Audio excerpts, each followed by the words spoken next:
Saudi আরবে যা আছে আমরা এখানে তা নাই, বা আমরা এখানে যা আছে সৌদি আরবে তা নাই। বুঝাইছে আর কি যাবে না। সৌদি আরবে তো সিনেমা হল আছে, রিয়াদে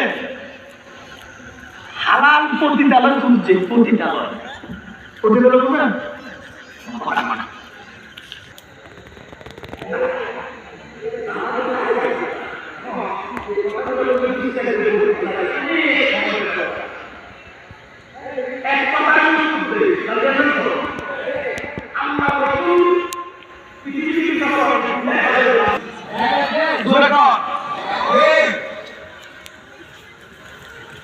এই জন্য বাবা এই প্রশ্নের উত্তর যদি আমি বিস্তারিত ভাবে দিতে যাই অনেক সময় লাগবে।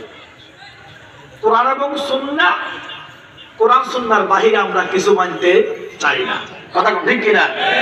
এবারে কোরআন সুন্নাহর বাহিরে যদি সৌদি আরব থাকে, সৌদি আরব বাদ কথা কথাটা নবী তো সৌদি আরবের কথা বলে নাই। আর এই যে সৌদি আরব লেখছ, এই সৌদি আরব বলা নাই বিয়াদতি, কারণ কোরআনে আছে এটার নাম জাজিরাতুল আরব।